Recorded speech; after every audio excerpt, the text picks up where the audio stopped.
Hari ini kita akan belajar kembali kebenaran firman Tuhan. Kita akan banyak belajar tentang perkataan, sikap hati, dan tindakan kita ini supaya sesuai dengan kebenaran firman Tuhan.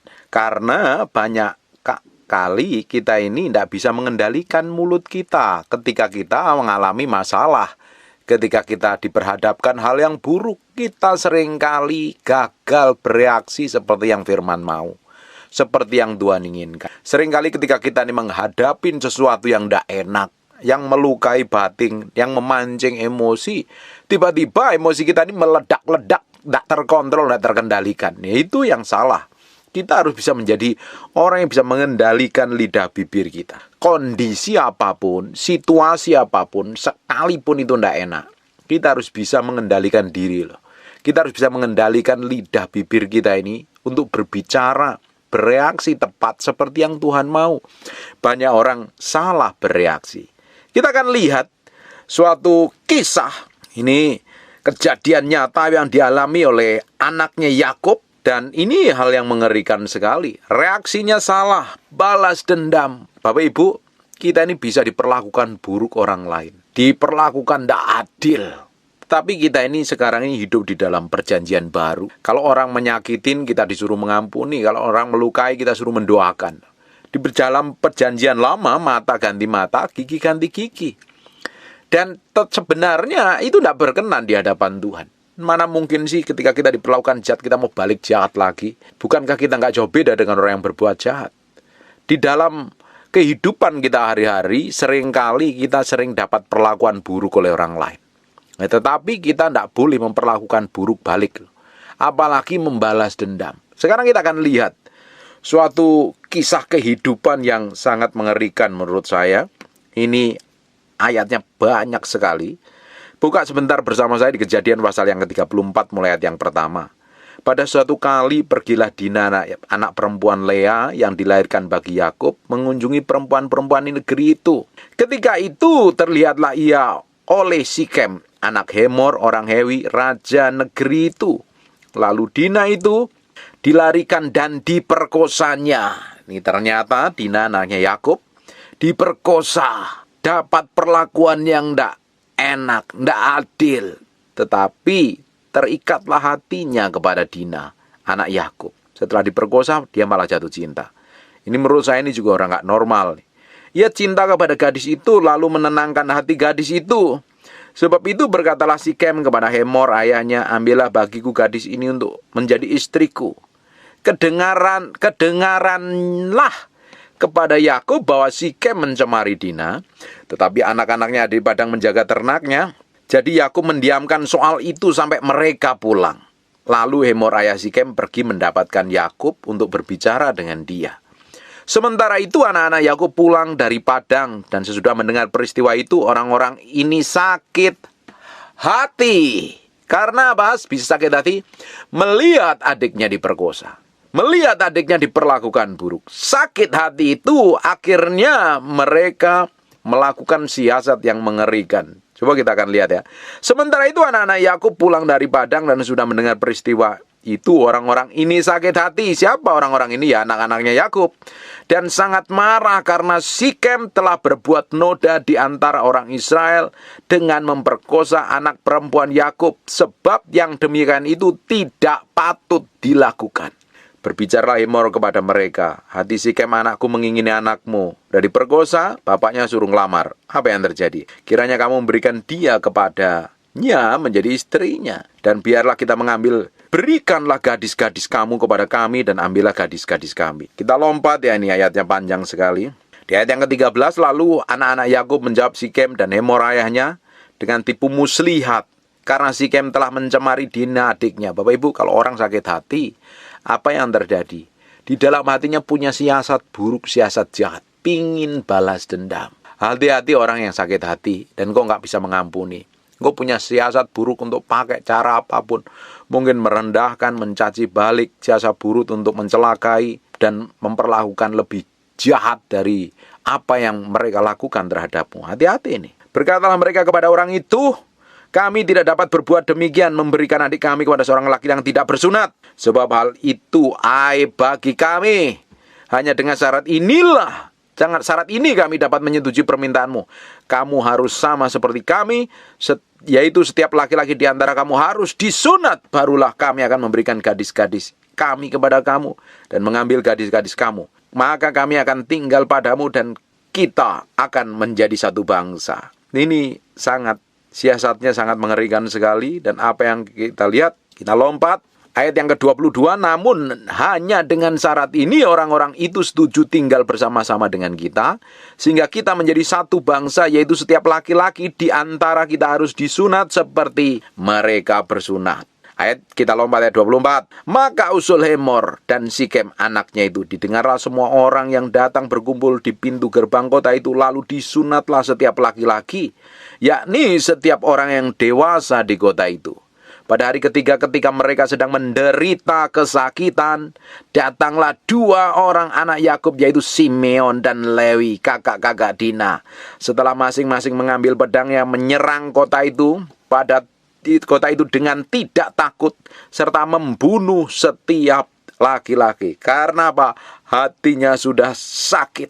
Dia pingin balas dendam dengan siasat. Ini mengerikan sekali Bapak Ibu. Di ayat yang ke-27, di ayat yang ke-26 juga Hemor dan Sikem anaknya dibunuh mereka dengan mata pedang. Dan mereka mengambil Dina dari rumah Sikem lalu pergi. Kemudian datanglah anak-anak Yakub merampasi orang-orang yang terbunuh itu, lalu menjarah kota itu karena adik mereka telah dicemari. Kita lompat di ayat yang ke-30.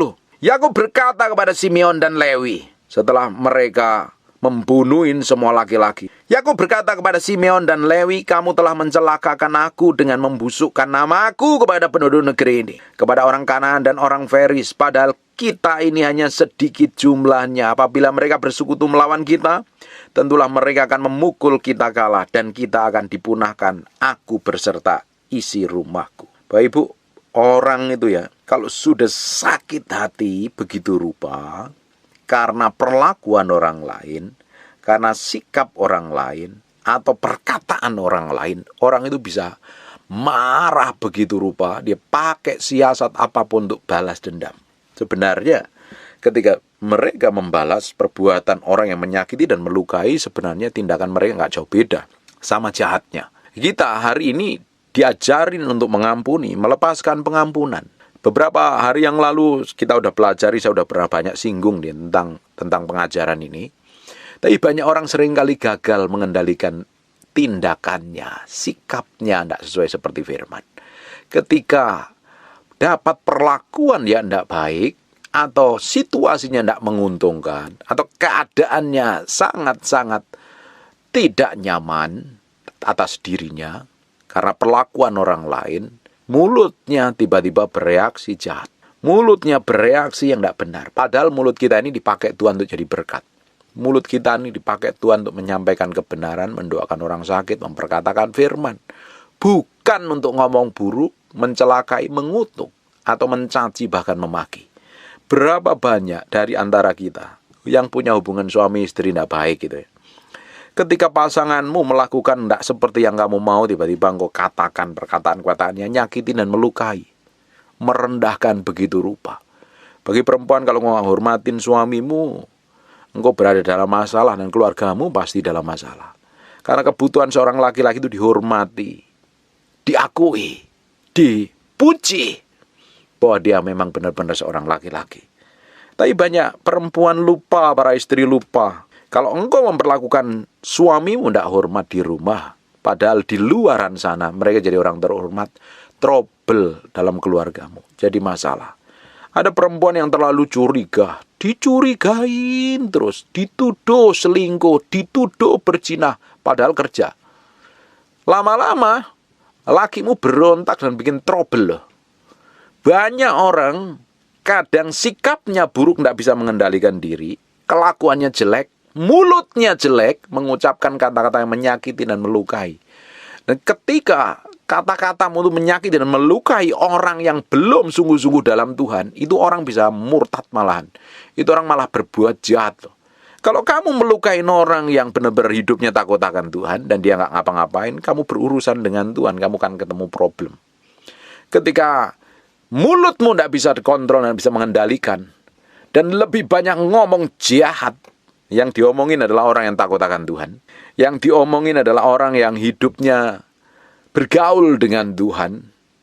Dan dia tidak mau ngapa-ngapain, kamu langsung ketemu problem. Kamu berurusan dengan Tuhan. Hati-hati bertindak dan bersikap lewat tindakan sikap kita, lewat perkataan lidah bibir kita ini. Jangan sampai menyakiti dan melukai hati Tuhan. Urusannya tambah ruwet. Belajar menjadi orang yang bisa mengendalikan diri. Tadi kita lihat ketika anaknya Yakub namanya Dina diperkosa, dan setelah itu Yakub kasih tahu pada anak-anaknya apa yang terjadi. Simeon dan Lewi penuh dengan sakit hati, dia pakai siasat akhirnya membunuh. Berapa banyak orang sering bertindak seperti itu. Ketika diperlakukan buruk orang lain, ketika orang lain bersikap jelek, bahkan dia akan melakukan hal yang sama, bahkan lebih buruk. Kalau kita seperti itu, artinya kita tidak hidup dalam kebenaran. Kita masih hidup seperti orang dunia. Orang dunia mata ganti mata, gigi ganti gigi, nyawa ganti nyawa. Tetapi kita di dalam Kristus, hidup kita ini miliknya Kristus. Ketika orang menyakitin, kita harus mengampuni, mendoakan, bahkan memberkati. Itu adalah caranya Yesus memberi contoh yang terbaik buat kita. Tapi kalau kita ini melakukan yang sebaliknya, apa bedanya kita dengan orang-orang jahat di luar sana yang tidak kenal Tuhan? Justru kita tunjukkan bahwa karakter kita memiliki karakter Kristus, karakter Allah yang manifestasi dalam kehidupan kita. Sekarang kita akan lihat di kitab Amsal 10 ayat yang ke-6. Berkat ada di atas kepala orang benar, tetapi mulut orang fasik menyembunyikan kelaliman. Kalau Bapak Ibu ingin diberkati, engkau harus menjadi orang yang benar. Dan jangan mulutmu jahat, mulutmu penuh kebusukan, mulutmu penuh kepalsuan, yang suka nyakitin, suka ngomong kasar. Dan ujungnya engkau menjadi orang yang tidak menikmatin berkat yang datangnya dari Tuhan sendiri, malah jadi batu sandungan. Berapa banyak di antara kita ini ya, karena kita salah ngomong, kita ketemu masalah. Karena kita salah bereaksi, kita ketemu masalah. Salah kita nih menentukan tindakan, ujungnya malah masalahnya bukan selesai, malah menambah masalah baru yang tambah ruwet. Karena apa? Kita tidak bertindak hati-hati. Kita semau kita sendiri. Kita ngikutin emosi dan ego kita. Belajar menjadi orang yang bisa menguasai diri.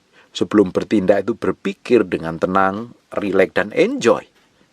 Amsal 10 ayat yang ke-11, mulut orang benar adalah sumber kehidupan. Tapi mulut orang fasik menyembunyikan kelaliman. Ternyata mulutnya orang fasik itu selalu menyembunyikan kejahatan, kebusukan, kemunafikan, dan kepalsuan. Orang-orang fasik adalah orang yang ngerti kebenaran, tapi nggak menghidupin kebenaran. Bapak Ibu bisa lihat dari tindakannya. Ngomongnya tukang bohong, hidup penuh kepalsuan, mulutnya nggak bisa dipegang, pagi dele, sore tempe. Pagi ngomong A, sore ngomong B. Sudah berubah-ubah, tidak punya komitmen. Nah, orang-orang kayak begini menyembunyikan kejahatan dalam hatinya. Tapi mulutnya orang benar, itu sumber kehidupan. Memancarkan kehidupan. Bahkan memberi kehidupan. Jadi berkat bagi orang yang membutuhkan. Ketika ngomong dengan orang yang lemah, orang lemah itu dikuatkan. Ketika ngomong orang bermasalah itu dapat solusi, dapat jalan keluar. Ketika ngomong dengan orang sakit, perkataannya, doanya bisa membuat mujizat terjadi dalam hidup orang sakit. Mulut orang benar adalah sumber kehidupan. Tetapi mulut orang fasik menyembunyikan kelaliman, kejahatan, kemunafikan, dan kepalsuan. Yang jadi masalahnya hari ini mulut kita itu seperti apa? Coba lihat tindakanmu, sikapmu, perkataanmu. Diperhatikan dengan baik. Jangan sampai mulut kita penuh kejahatan. Kita rajin ibadah, mulut kita kotor. Kita rajin ibadah, mulut kita ngomong jelek, ngomong negatif, ngomong hal-hal yang menyakiti orang lain dan merendahkan orang lain. Amsal 10 ayat 31, mulut orang benar mengeluarkan hikmat. Mulutnya orang benar ya, keluarnya hikmat, pengertian, dan pengetahuan. Bapak Ibu, kalau kau ingin ngelihat orang itu ada isinya dan bobotnya, ajak ngomong. Yang diperkatakan apa, isi yang di dalam dirinya apa, itu akan tertuang dengan perkataan-perkataannya, dengan kata-kata, dengan ucapannya. Bapak Ibu akan lihat orang ini ada bobotnya apa tidak, orang ini ada isinya apa tidak. Ngomongnya ngomong kosong, ngomong ngibul, ngalor ngidul nggak jelas, atau ngomong yang berisi. Coba perhatikan diri kita sendiri. Yang keluar dari mulut kita ini apa selama ini? Benar nggak? Mengeluarkan hikmat, pengertian, dan pengetahuan yang keluar dari lidah bibir kita. Hari ini kita mau lihat semua tindakan, ucapan, perkataan kita ini benar-benar sejalan dengan firman apa tidak. Coba kita perhatikan perkataan-perkataan yang selama ini keluar dari lidah bibir kita. Membangkitkan, menguatkan, memulihkan orang lain. Atau malah sebaliknya, kata-kata kita merendahkan dan nyakitin. Coba nggak jauh-jauh saja, coba cek dengan pasangan hidupmu. Kata-kata yang keluar dari lidah bibirmu itu apa kebanyakan? Apalagi ketika engkau hatimu tidak enak, engkau merasa pingin marah, emosi, apa yang keluar dari lidah bibirmu? Bapak Ibu, coba koreksi masing-masing. Lebih banyak keluar hikmat, pengertian, atau pengetahuan, atau malah sebaliknya. Biasanya seseorang kan terlihat aslinya ketika dia diperlakukan buruk, menghadapi masa-masa sulit, menghadapi tekanan yang hebat, direndahkan, disakitin, dan dilukai atau diperlakukan tidak wajar oleh orang lain. Yang keluar dari mulutnya apa? Keluar hikmat, pengertian, pengetahuan, atau marah, emosi, ngatain balik, penuh kutuk, penuh ucapan yang menipu. Perhatikan ya, tetapi lidah bercabang akan dikerat. Mulutnya orang gampang bohong, mulutnya orang jahat, kalau perlu dipotong sekalian saja, daripada melakukan dosa dan pelanggaran. Bapak Ibu, kita hari ini mau belajar. Setiap kata-kata yang keluar dari lidah bibir kita ini memberkatin banyak orang. Lebih baik kita puji pasangan hidup kita, lebih baik kita senengin dengan pujian, dengan kata-kata yang manis pasangan kita, daripada kita rendahkan.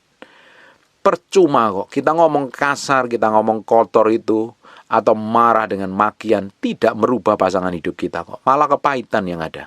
Apalagi kalau kita ngomong kasar dengan anak-anak kita. Kita bisa lupa perkataan kita 5 menit yang lalu, tapi anakmu atau orang lain atau siapapun yang dengan perkataanmu yang nyakitin, dia bisa terluka seumur hidupnya. Hati-hati dengan ucapanmu. Hari ini engkau ingin dipakai Tuhan, mulutmu jadi berkat bagi banyak orang, menyembuhkan orang sakit, memulihkan orang-orang yang sedang terluka, memulihkan keluarga-keluarga yang hancur, atau mulutmu mau dipakai setan. Tergantung pilihanmu. Pilihanmu hari ini menentukan masa depanmu. Kau pilih kata-kata seperti kata-kata yang diucapkan Yesus, kata-kata kebenaran firman Tuhan, atau kata-kata yang menyakiti dan melukai orang lain. Hari ini kita mau belajar terus supaya perkataan yang keluar dari lidah bibir kita ini, keluarnya hikmat, pengertian, dan pengetahuan. Keluarnya kata-kata yang penuh dengan kuasa dan otoritas. Amin. Amsal 11 ayat yang ke-19. Dengan mulut orang fasik membinasakan sesama manusia. Mulutnya orang fasik membinasakan sesama manusia. Bapak Ibu, kita baca cerita tadi, apa yang dilakukan oleh Simeon dan Lewi. Mulutnya penuh tipu daya. Dia pakai tipu daya supaya orang-orang sebangsa yang menodai adiknya, namanya Dina tadi, mereka harus disunat dulu. Dan ternyata pada hari ketiga ketika dia merasa kesakitan, dibunuhin semuanya. Karena apa? Mulutnya orang fasik itu membinasakan sesamanya manusia. Tetapi orang benar diselamatkan oleh pengetahuan. Bapak Ibu, mulutmu keluarnya apa hari ini? Jadi berkat atau nyakitin, bahkan membunuh orang lain. Ketika kita ini ketemu teman, sahabat, saudara, atau siapapun, mulut kita bisa dipakai untuk membangun mereka atau malah menjatuhkan mereka. Membuat dia malah hancur sehancur-hancurnya atau malah dia bangkit, dipulihkan. Itu punya kuasa dan otoritas dari setiap perkataan yang keluar dari lidah bibir kita ini. Harusnya tambah hari mulut kita memberkatin banyak orang. Amsal 11 ayat yang ke-11. Berkat orang jujur memperkembangkan kota, tetapi mulut orang fasik meruntuhkannya. Kita lihat ya, orang yang penuh hikmat, penuh pengetahuan, yang kerja di dunia marketplace, di pemerintahan, mereka punya hikmat yang luar biasa untuk membangun sebuah kota. supaya tambah maju, tambah makmur, tambah sejahtera. Tapi mulutnya orang fasik isinya adu domba. Ngomong kotor, ngomong jelek, nyalain, cari kekurangan. Dan mulut orang ini kelihatannya ya, di penampilan fisiknya sebenarnya kelihatan seperti orang yang kudus suci, padahal perbuatannya jahat dan busuk. Karena orang fasik adalah orang yang munafik. Dia kelihatan penampilan fisiknya benar, tapi padahal kehidupannya bobrok dan bejat. Orang kayak begini mana bisa menjadi orang yang menjadi berkat bagi sebuah kota.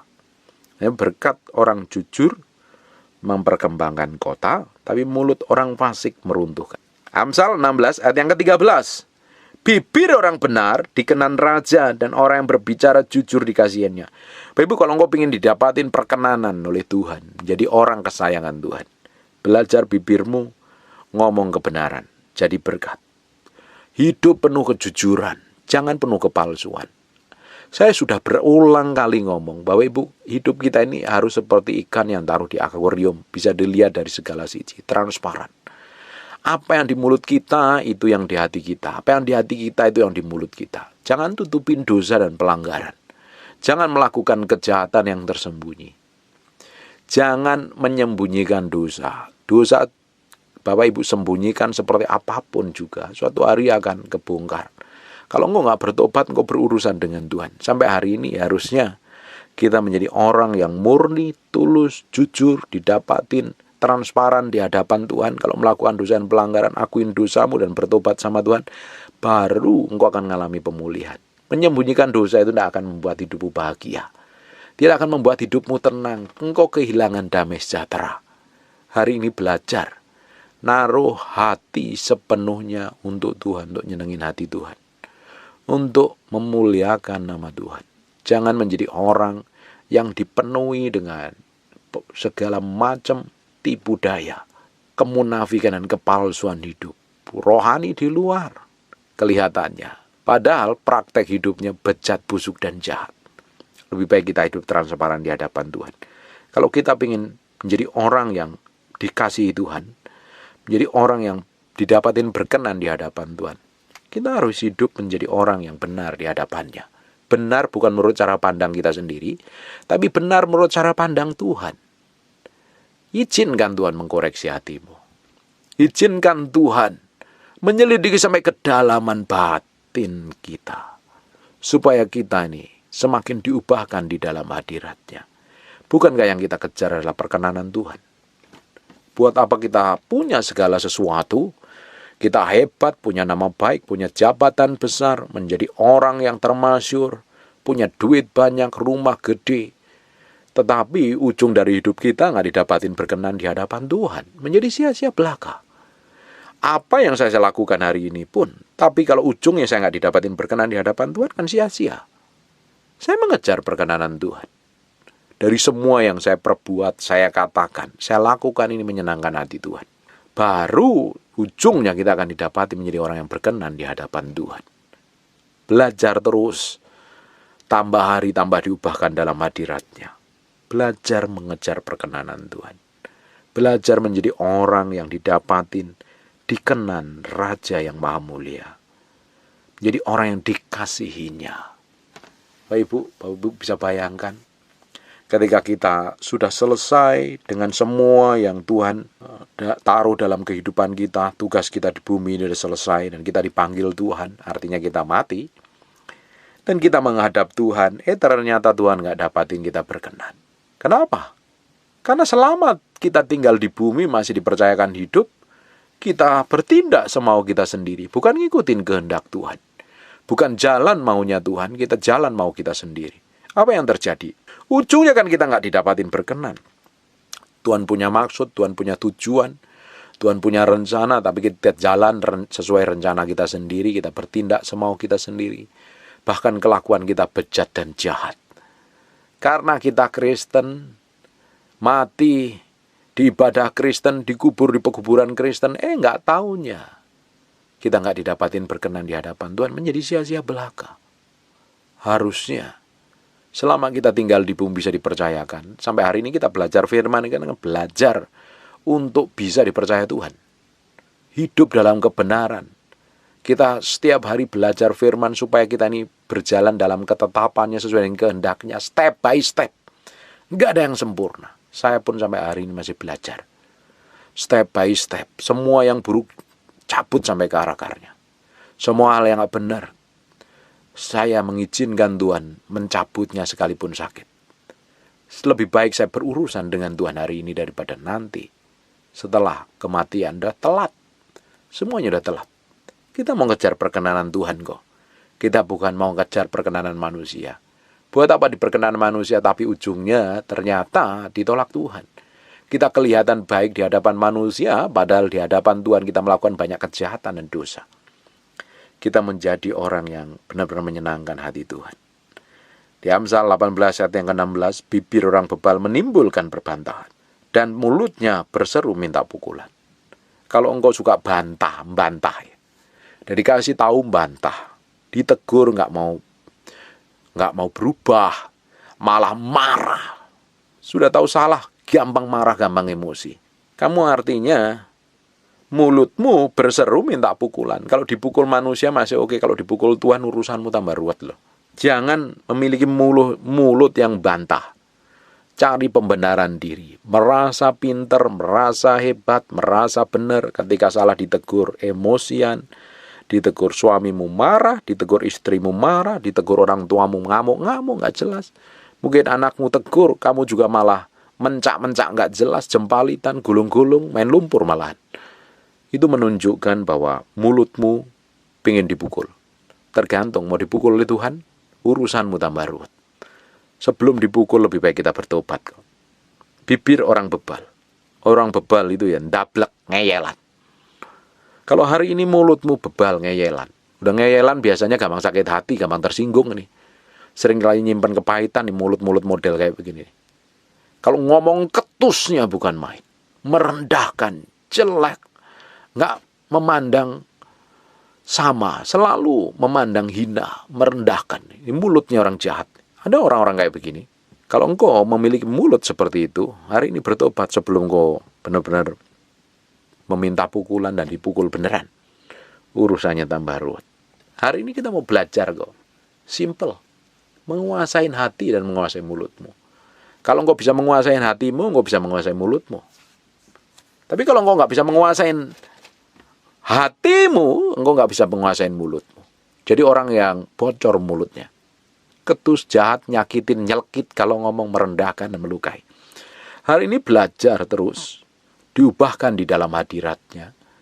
Semakin hari semakin menyerupai Kristus, semakin hari semakin menjadi sama seperti Kristus dari semua tindakan, sikap, dan perbuatan kita. Jangan cukup puas menjadi orang Kristen, dibaptis, mau baptis selam atau mau baptis percik, menjadi anggota gereja, dan kau merasa aman di gereja dan merasa berkenan di hadapan Tuhan pada tindakanmu, sikapmu, perbuatanmu busuk dan jahat. Hidupmu nggak jadi berkat. Kalau sudah seperti itu, ya artinya engkau perlu bertobat dan balik sama Tuhan. Bertobat, balik sama Tuhan. Ubah semua kelakuan dan mulut jahatmu. Ubah supaya Tuhan pakai mulut menjadi berkat bagi banyak orang dan nama Tuhan dipermuliakan. Semakin hari, semakin menjadi berkat bagi banyak orang. Orang yang di dekatmu rasanya menikmati hikmat pengertian dan pengetahuan. Makanya dilarang keras jadi orang Kristen bodoh. Engkau harus mengembangkan skill, kemampuan, memiliki pengetahuan, belajar terus, belajar firman terus, bangun keintiman terus. Pasti akan ditambahin hikmat, pengertian, pengetahuan yang membuat hidup menjadi berkat bagi banyak orang. Amin. Sekarang tutup matamu, tutup Alkitabmu, kita berdoa. Bapa, terima kasih buat firman-Mu, kami materaikan dengan darah anak domba Allah. Firman ini tepat dalam loh batin kami, firman ini jadi kehidupan. Mau berdoa, setiap orang rajin mendengar firman-Mu diberkatin Tuhan. Diberkatin Tuhan. Mengalami breakthrough dan terobosan, mengalami perubahan karakter, perubahan hidup, dan semakin menyenangkan hati Tuhan. Nah, hari ini hamba mau berdoa untuk orang